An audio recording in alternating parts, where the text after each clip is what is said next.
मगर मैं बहुत ज़्यादा इंटरप्ट नहीं करूँगी। आगे हम चाहते हैं कि तमाम की तमाम न्यूज़ को पाकिस्तान की पूरी सूरत हाल को देखते हुए उसका तज्ज़िया पेश करें जनाब फ़याज़ विलाना साहब। विलाना साहब, मैं आपको खुशामदीद कहना चाहती हूँ आज के प्रोग्राम में। बहुत शुक्रिया for being with us sir. अस्सलाम वालेकुम, आपका तमाम प्रोग्राम देखने वालों को मेरी तरफ माशाल्लाह से भी मैन, यू आर लुकिंग सलाम वेरी और आपका हैंडसम शुक्रिया। टुडे। एक मीटिंग थी, मीटिंग से अभी निकला हूँ। मैं तो फटाफट हेडफोन लगाने की कोशिश की। मैं क्या आज क्या हुआ फ़याज़ भाई, you are looking so handsome माशाल्लाह। चश्मे बद्दू, चश्मे मीटिंग बद्दू। मीटिंग आपको पता है, वर्क फ्रॉम होम में बचत होती है, लेकिन फिर भी कोई ना कोई मीटिंग होती है, उसमें फिर आपको proper exactly, you are looking dressing for great that not. माशाल्लाह माशाल्लाह। बताइए फैज़ भाई, मैं नहीं चाहती कि मैं बहुत ज़्यादा दरमियान में मुखिल हूँ क्योंकि आप बेहतर तौर पे तज्ज़िया कर सकते हैं आज पाकिस्तान की सूरत। मैं आपको सिर्फ़ एक फ़ीडबैक देना चाहती हूँ। मेरी ज़ाती तौर पे आज मुलाकात और इसके फ़ौरन बाद शाज़िया साहब आएंगी और शाज़िया साहब के फ़ौरन बाद न्यूज़ के बाद क्रिकेट और क्रिकेट के फ़ौरन बाद हम आपको लेकर के चलेंगे पाकिस्तान, जहाँ से पाकिस्तान तहरीक इंसाफ के जो मीडिया रिलेशन ऑफिसर जनाब रऊफ़ हसन साहब मेरे साथ होंगे। बड़ी अच्छे तरीके से उनसे बात हुई। आप उनके आर्टिकल्स को द न्यूज़ में पढ़ते भी हैं, तो आप ज़रा पाकिस्तान के पूरे तज्ज़िये को यू हैव अगर आप न्यूज़ को इन अ ग्लांस कवर करें तो प्लीज़ डू कवर इट, ताकि मेरी इंटरफेरेंस ना हो और आप उसको पूरी न्यूज़ को कवर कर लें। आपने रऊफ हसन साहब की बात की। रऊफ हसन साहब का प्रोग्राम तकरीबन रेगुलरली हमारे पास आ रहा है। आप उन्हें लेती हैं अक्सर स्काइप पे और फ़ोन पे। जी सर। बहुत अच्छा बोलते हैं। और ये रऊफ हसन साहब वो हैं जो फवाद हसन फवाद जो इस वक्त निजकारी के मिनिस्टर हैं, उससे पहले नवाज शरीफ के प्रिंसिपल सेक्रेटरी रहे हैं मुस्लिम लीग नून में, और मियां नवाज शरीफ के उनके ज़ाती कई 3 लोगों में से हैं। लेकिन ये टोटली मुखालिफ थे उनके शुरू से, और ये शुरू से ही पीटीआई और इमरान खान के साथ हैं। मुश्किल वक्त में जब हुकूमत आ गई उनकी, तो लोग और शहजाद अकबर जैसे लोग और जुल्फी जैसे लोग, जुल्फकार जुल्फी जैसे लोग जो है वो उनके पास, जुल्फी बुखारी जैसे लोग इमरान खान के करीब आ गए। और रऊफ हसन क्योंकि खुशामद पसंद नहीं है, तो ये आहिस्ता आहिस्ता पीछे हो गए। अब चूंकि इमरान खान पे मुश्किल वक्त है, तो वो खुद आए हैं आगे, और उन्होंने इस वक्त पार्टी का तकरीबन इतलात का, इंफॉर्मेशन का शोबा सारा संभाला हुआ है। ही इज़ अ थारो जेंटलमैन, नाइस आदमी है। मैंने उनके साथ स्क्रीन शेयर की हुई है, पीटीवी पे मुख्तलिफ प्रोग्राम में हम इकट्ठे थे। बहुत अच्छा प्रोग्राम देखते हैं। जो अब आप हमारा प्रोग्राम देखने वाले हैं, मैं उन्हें कहूंगा कि अभी जिस तरह आपने बताया कि स्केड्यूल्ड है उनका आज हमारे साथ जी ऑन सर। एयर होना, तो जी जरूर सर। वो प्रोग्राम हमारा लोग देखें, क्योंकि वो पीटीआई की रियल वॉइस वो हैं। बाकी शहबाज गिल साहब अमेरिका में बैठ के बहुत वीलॉग कर रहे हैं और सर वो पॉपुलर भी हैं डुबो उनके रहे हैं, वीलॉग। पीटीआई को लेकिन शहबाज डुबोने गुल एक वाले हैं। डिफरेंट डिफरेंट शहबाज गुल एक डिफरेंट माहौल में, डिफरेंट एटमोसफियर में, डिफरेंट एक उससे गुजर के कर रहे हैं। और उनमें एक रिवेंज की भी एक होगी, कुदरती बात है, ज़ाहिर है वो सफ़र किया, उन्होंने जेल में रहे हैं और उन पर मुख्तलिफ इल्ज़ाम भी लगे हैं। लेकिन वो एक आज़ाद फिजा में बैठे हुए हैं, वो कुछ भी कह सकते हैं। लेकिन रऊफ हसन साहब पाकिस्तान में लाहौर में बैठ के और जमान पार्क में बैठ के और इस पिंडी में अपने घर में बैठ के जो बात कर रहे हैं, वो बड़ी जिम्मेदारी से कर रहे हैं। जी, अब आ गए आप कह रही थी पाकिस्तान के पॉलिटिकल सिनेरियो की। पाकिस्तान का पॉलिटिकल सिनेरियो बहुत दिलचस्प हो गया है। हमारा प्रोग्राम रेगुलर देखने वालों को मैं कहूंगा कि आप बिल्कुल मायूस ना हो, पाकिस्तान का फ्यूचर ब्राइट है। हाँ, इस ब्राइट फ्यूचर के दौरान आप लोगों ने होशो आवाज नहीं खोने। जिस तरह हमारी क्रिकेट टीम या कल श्रीलंका की क्रिकेट टीम अपने होशो आवाज खो बैठी थी, आपने इस पे अपने होशो आवाज कायम रखने हैं, और आपने इनकी चालें देखनी है, हमारे सियासतदानों की, कौन सी सियासतदान क्या चाल चल रहा है। क्यों कि ये चालें चलते तो एक दूसरे को नीचा करने के लिए हैं, अल्टीमेटली इनकी चालें हम आवाम को, हम आम आदमियों को नीचे गिराने की चालें हैं। और अगर आपके खिलाफ कोई बंदा चाल चल रहा हो, तो ये कैसे हो सकता है कि आप अपने आप को लाताल्लुक कर लें और आप कहें जी कि हमें इससे कोई दिलचस्पी नहीं है। आपको दिलचस्पी अपनी बरकरार रखनी पड़ेगी। और इन दिनों, आने वाले दिनों में आप मजीद ऐसे तमाम टेलीविजन चैनल से, ऐसे तमाम यूट्यूब व्लॉगर से, ऐसे तमाम अखबारात से, ऐसे तमाम वेबसाइट से, जहां आप समझते हैं कि आपको कदरे न्यूट्रल खबरें मिलती हैं, उनसे जुड़े रहें। फॉर एग्जाम्पल, मियां नवाज शरीफ साहब पाकिस्तान पहुंचे। पहले तो वो पाकिस्तान जाने के लिए तैयार नहीं हो रहे थे, उन्हें बहुत सारी गारंटीज वारंटीज चाहिए थी। उन्हें हर किस्म की गारंटीज दी गई, और बिल आखिर वो पाकिस्तान पहुंच गए। जब लाहौर पहुंचे और वहां जिस तरह का मजमा इकट्ठा किया गया, वो खुश नहीं थे उस मजमे से। और फिर जो रिपोर्ट्स आई उस मजमे की, जो गैदरिंग थी, जो वहाँ ऑडियंस थी, अटेंडेंस थी, उसके लोगों ने इंटरव्यूज किए, उससे भी उन्हें उनके बहुत सारे गिले शिकवे थे कि उस तरह का मेरा इस्तकबाल नहीं हुआ जिस तरह होना चाहिए था। फिर बाद अजान जब उन्होंने कोशिश की इधर उधर मुख्तलिफ जलसे या गैदरिंग्स करने की, हर तरफ से उन्हें नो नो नो की आवाजें आ रही थी। उनके इंतहाई करीबी साथी ख्वाजा आसिफ जैसे, एहसन इकबाल जैसे, ख्वाजा साद रफीक जैसे, राना सनाउल्लाह जैसे, इनमें से कोई एक भी अपने शहर में मियाँ साहब को ले जाके कोई पब्लिक गैदरिंग नहीं कर सका। फिर मियाँ साहब ने फैसला किया कि अब हम ड्राइंग रूम की सियासत में चलते हैं, अब हम ड्राइंग रूम में मीटिंग खेलते हैं।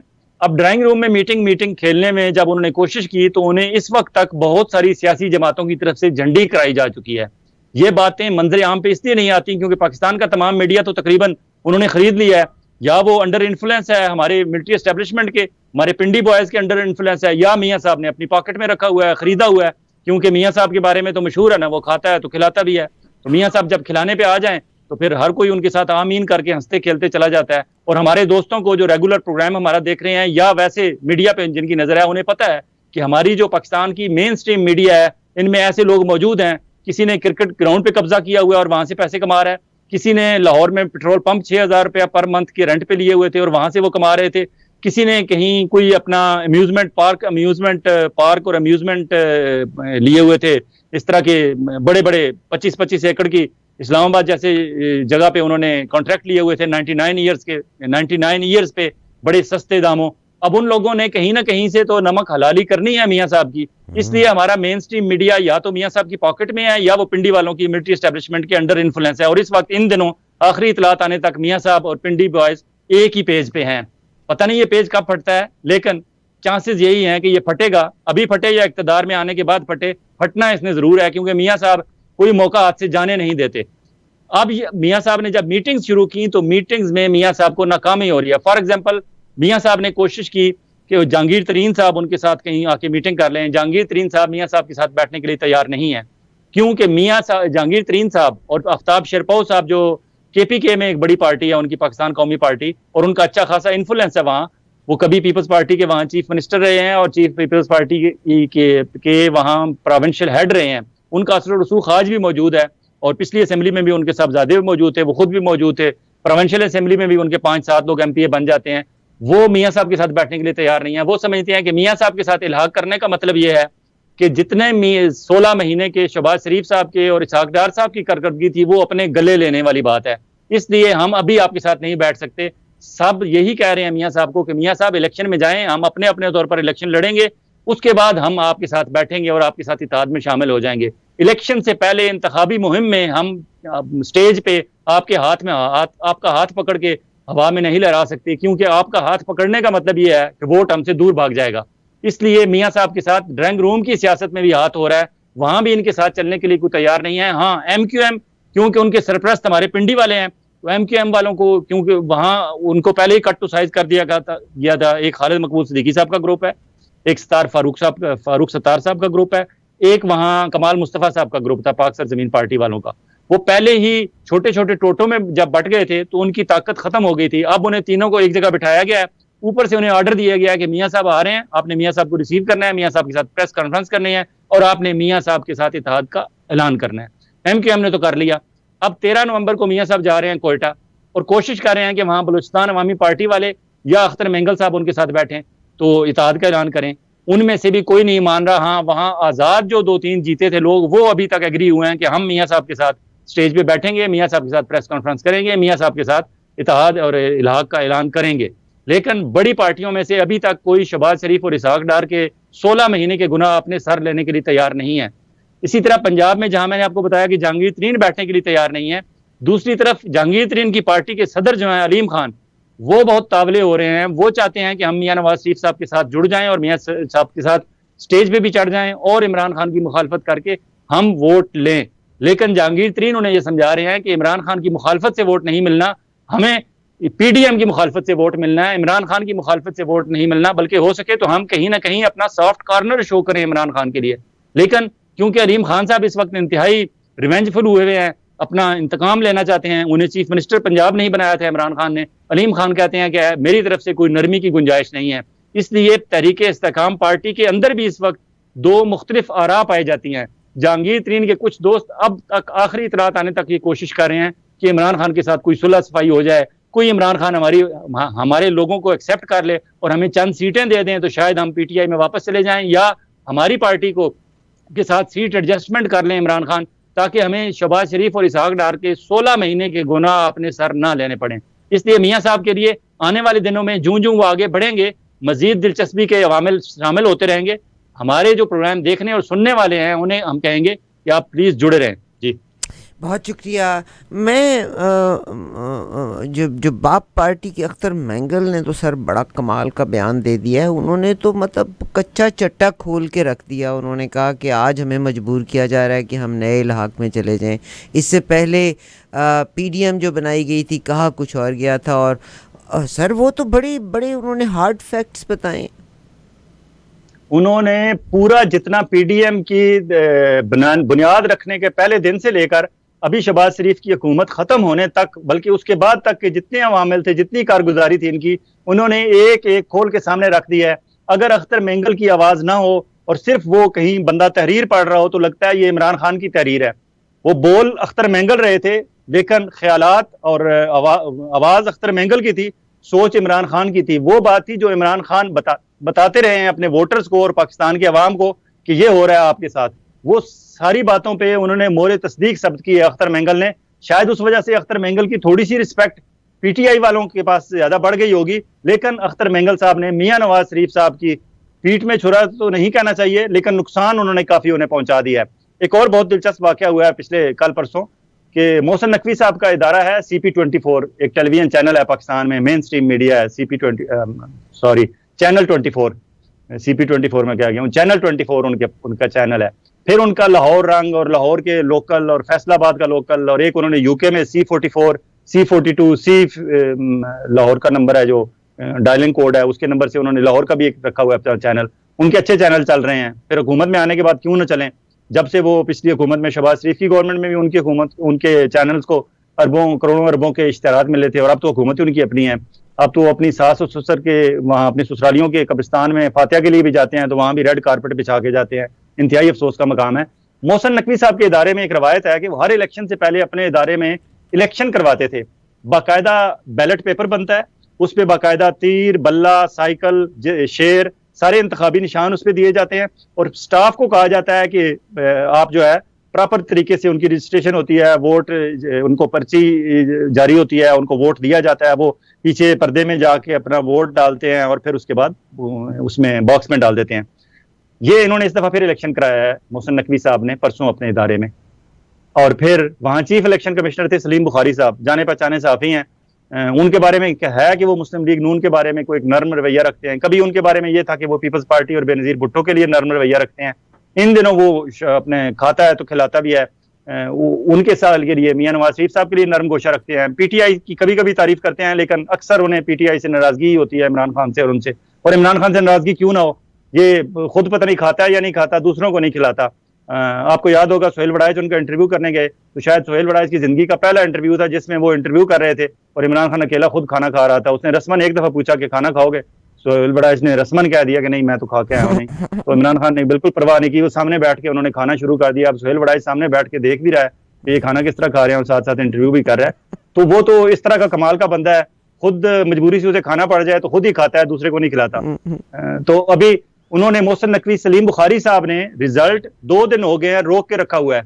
क्यों कि वहां रिजल्ट पता चला है कि बहुत ही खौफनाक आ गया है।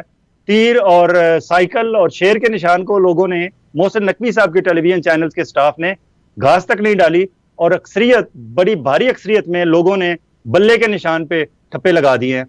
इस्लामाबाद का रिजल्ट लीक हुआ है कि इस्लामाबाद में मोहसिन नकवी साहब के टेलीविजन चैनल में 51 लोग उस दिन हाजिर थे ऑफिस में जिन्होंने वोट कास्ट किया, और 51 में से 47 ने बल्ले के निशान पे साइन लगाया।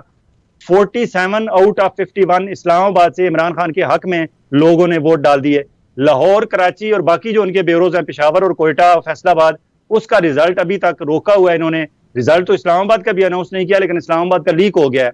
अब मोहसिन नकवी साहब इस सोच में पड़े हुए हैं कि अगर मेरे इदारे का ये रिजल्ट बाहर पब्लिक हो गया तो एक तो मैं मियाँ साहब को जो खाता है और खिलाता भी है उसको क्या मुंह दिखाऊंगा, अपने मिलिट्री एस्टेब्लिशमेंट वाले जो मेरे सरप्रस्त साहिबान हैं उनको क्या मुंह दिखाऊंगा, और मैं पब्लिक में कल कैसे बाहर निकलूंगा।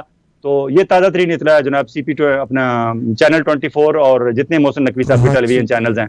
ये एक अच्छी रवायत थी उनके ऑफिस में, और शायद इस दफा ये अच्छी रवायत भी दम तोड़ जाए। आज ये रिजल्ट भी मुश्किल है सलीम बुखारी साहब अनाउंस करें, और आज के बाद शायद उन्होंने कानों को हाथ लगा लेने हैं, आइंदा दोबारा उन्होंने ये अच्छी रवायत जो है इसे जारी रखने की भी कोशिश नहीं करनी। जी thank you very much. Time ने और इजाज़त नहीं दी, मैं तो इसलिए चुप ही रही हूँ। मैं तो बहुत सारी चीज़ें थी पूछने वाली, मगर मेरी रिक्वेस्ट है कि अगर कहीं स्टैटिक होगा, ज़रूर स्टैटिक होगा, और 4:45 के बाद आप just dial local number 6478724900। I promise कि you will have full of information programme.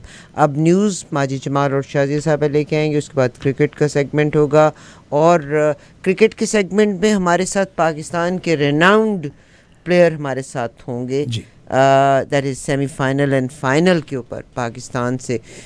Shazia जी, कौन होगा पाकिस्तान से हमारे साथ? मोहम्मद इरफान, सिकंदर बख्त हमारे साथ होंगे। और सेमीफाइनल और फाइनल में हम आपको इंडिया में क्रिकेट के मैदान में लेके जाएंगे। हमारी रिपोर्टिंग डायरेक्टली क्रिकेट के फील्ड से होगी। फैज़ विलाना साहब, आपको बहुत शुक्रिया। और आज के प्रोग्राम में तकरीबन 5:30 बजे आप सुन सकेंगे जनाब रऊफ़ हसन, जो सेक्रेटरी इंफॉर्मेशन PTI। विलाना साहब आज माशाल्लाह बहुत अच्छे लग रहे हैं। और विलाना साहब, गुड टू सी यू।